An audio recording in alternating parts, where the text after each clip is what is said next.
So Teoscar Hernandez is on this pull at the heartstrings tour. Everywhere he goes, Hazel May's right there. He had a quote the other day to her of, I think Canadians know I left a part of my heart there or something. And, he's smiling when he sees her. He's excited when he sees Hazel May because he's reminded of his time as a Toronto Blue Jay, right? The place where he became a star.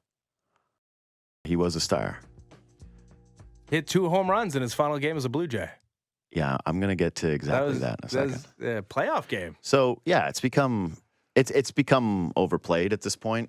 Everyone doing did you know they traded Teoscar? And I did it too. I watched him hit a grand slam, and I chummed the waters on Twitter. I threw one out there. I think a lot of people have. Because there's been moments of anger from watching Teoscar Hernandez have this playoff success and do the thing that the Jays don't do, which is drive in runs in big spots. That's low-hanging fruit. It is. That's what I'm saying, is I'm trying to avoid it. And I'm not going to rehash the trade, and I'm not doing the whole, actually, Eric Swanson, the first year of the trade, provided value in Teoscar. It's like, please, for the love of God. Dude, I know there is really those people, though, they're, really adamant about it. They're like, you don't know baseball if you think that they lost the Teoscar trade. Obviously, the trade was horrible, and in the moment was confusing. But yeah, it was because they were like, okay, they're going to spend all this money on somebody else, and then somebody Kevin Kiermaier brought the Ross Atkin quote back into my Twitter timeline recently, and I'd forgotten exactly how horrific it is in retrospect. That he said explicitly, we're gonna take the savings and we're gonna help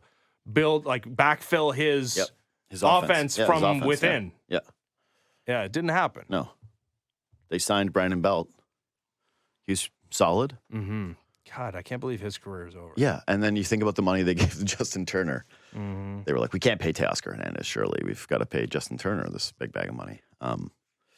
Anyway, I'm not relitigating that, but which one to you is more painful? Was it watching Gabriel Moreno? Because you got to put yourself in the moment of the potential promise, right? The watching the defense, the clutch factor, and knowing that he was still unknown at 23 years old as a catcher versus what you're watching right now where it's a guy that you did know who's already obviously hit his potential. He's a known commodity, but he was also more loved because he was known in the market. Which one do you think is more painful? He had a longer track record and was factually just good. That's Gabriel Moreno had some bit part roles with the Blue Jays. Yeah. But also it's a more valid argument to be angry about the Moreno trade than it is for the Teo one, right? Because Teo was signed as a free agent, right? Gabriel Moreno is still an Arizona Diamondback and under a good contract because he's not yet arbitration eligible. Can I interrupt you on this one, though, just for a second? Yeah. Because people make that case all the time where they go, but Teo was a free agent, Yeah, the implication if the Blue Jays were keeping him that season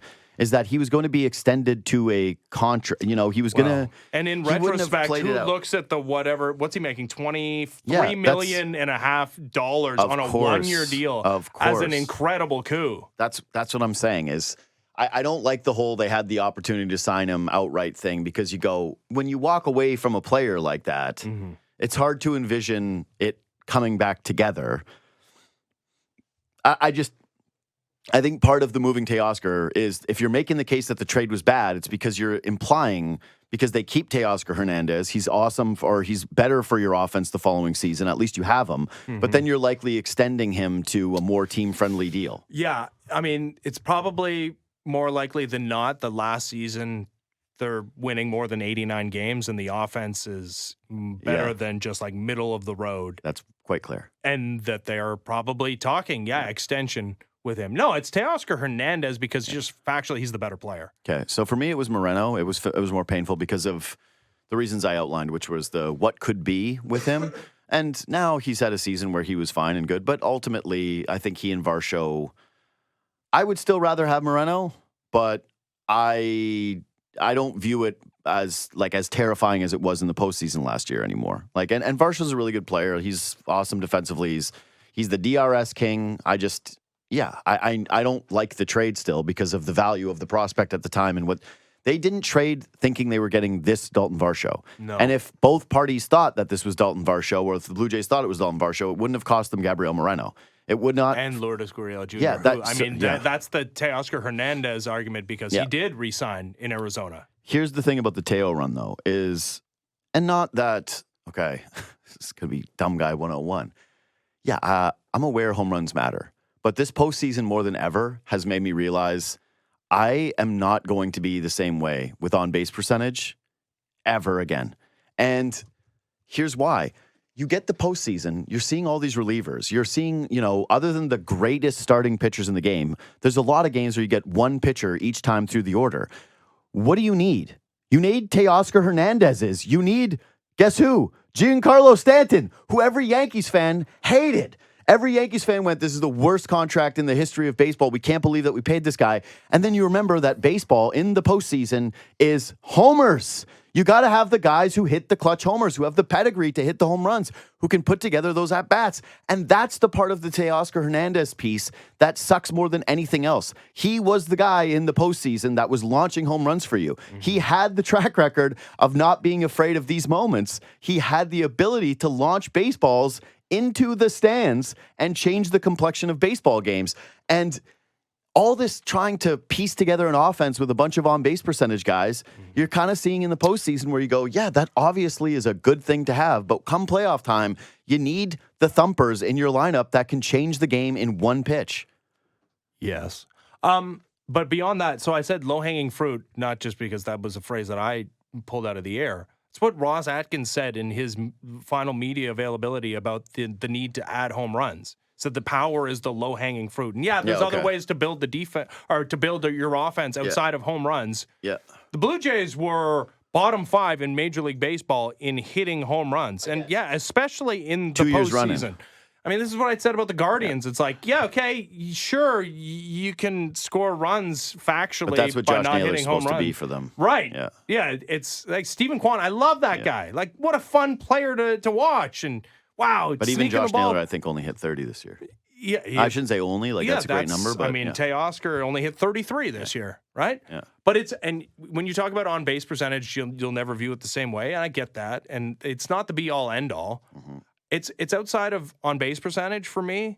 It's, do you have a competitive at-bat, in which, I mean, do you swing at hitters' pitches and not pitchers' pitches? And, man, that's an evolving story with Teoscar Hernandez. Remember how long it took for us to be sold on this guy existing, and how real was the power that we saw from Teoscar Hernandez? Are they going to figure him out? Is he going to be another Randall Grichuk? Mm-hmm. Just watch his plate appearances in the postseason, and maybe that's a lineup construction thing, even though the nerds will tell you it has nothing to do with it, that just because there's a good player that hits ahead of you and a good player that hits behind you, your at-bat exists in its own timeline. Mm-hmm. But look at how different his plate appearances look than in years previous. He's getting better at understanding which pitches he can do damage on. Yeah. So where I think we've landed on this is it's more painful in a way to watch Teoscar simply because he's the complete embodiment of what they needed these last 2 years and what was sorely missing from this team as they took this horrible pivot versus Moreno, who to me in the moment still represented the future and what could have been. Mm-hmm. But now that you're playing out that could have been,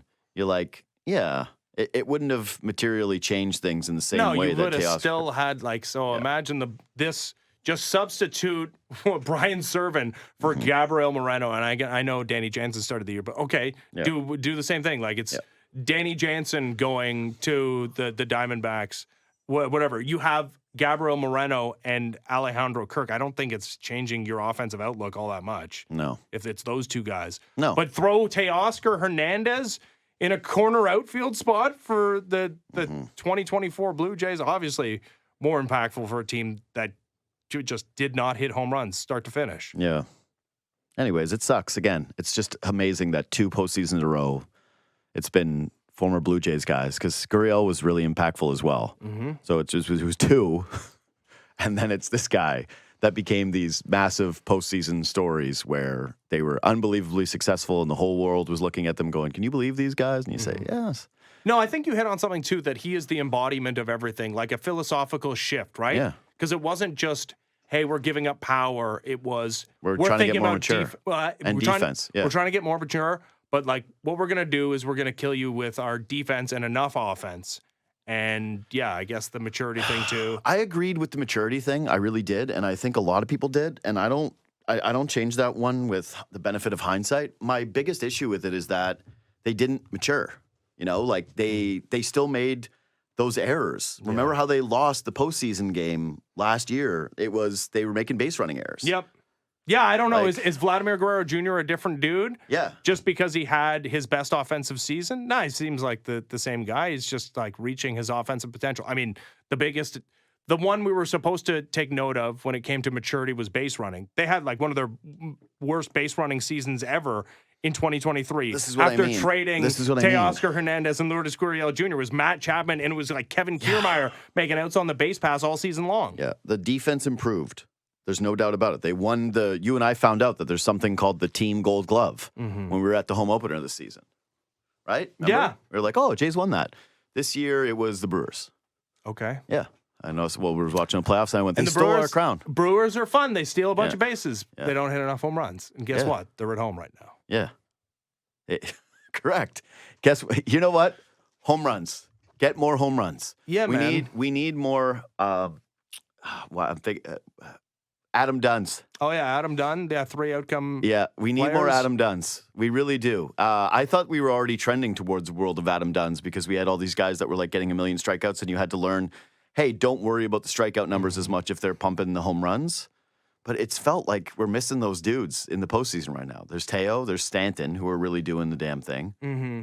Who's on the Mets? Obviously, Alonso has had big moments, and Vierling kind of feels like that guy too. Yeah, I know this is a Lindor's hitting a home breakout. run, but he's clearly becoming a guy where you're afraid of when he comes to the dish. Yep. And he's had the clutch factor for sure. Vierling, there's been a couple spots where they've had to go to him because they'll either like walk Lindor, they'll put him on, and you go, okay, it's his time, and then Yeah. he has a huge moment.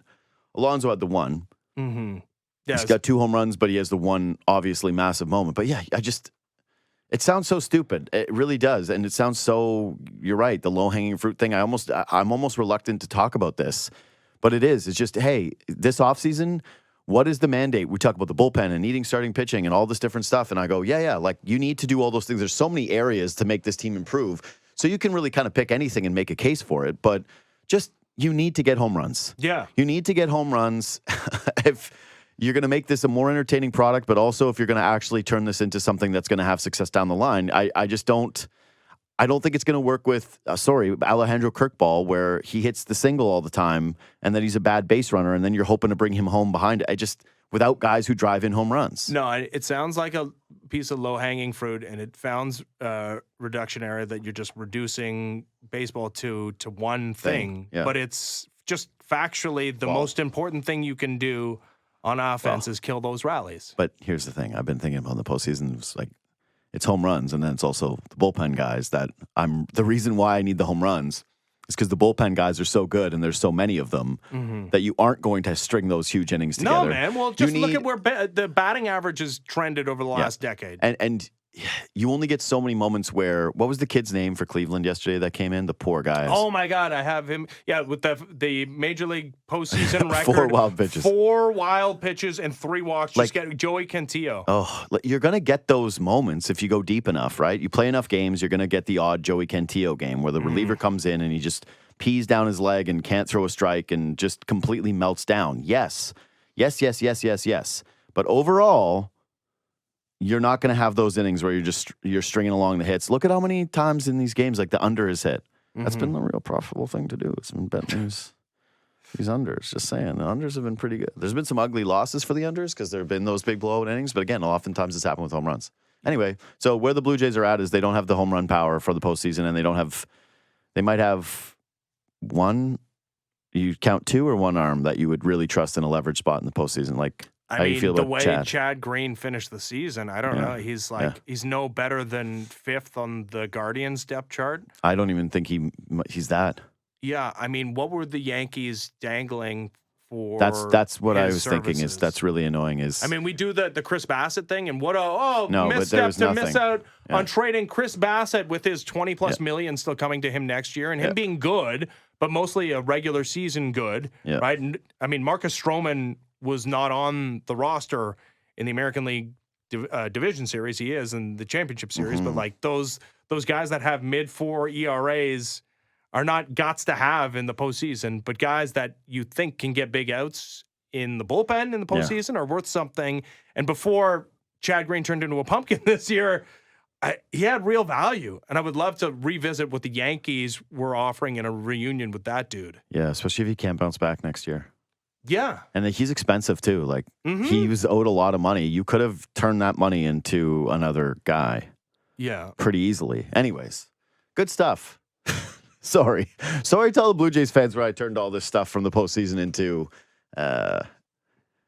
remembering what a tough spot your baseball team is in. Yeah. But that's kind of what you see all the good teams and all the good things that they have? And how the they Blue have Jays multiple of those things, and then your team has basically none of those things. None of the good things. Ballpark's great, though. Yeah. And honestly, you know, as fun as October baseball is, watching guys play in the cold, like there's going to be a couple of rainouts or games that are sloppy, and then you're like, I do love it, though. I just do love that fun. it's this summer sport, and then all of a sudden the guys are all in the turtlenecks and just standing in the dugout cold wearing the toques. Cold. Yeah. Jazz Chisholm with the balaclava. Yeah. Amazing. Only dude. I love it. I love only it. dude with the I balaclava. absolutely love It's it. the guy from the Bahamas.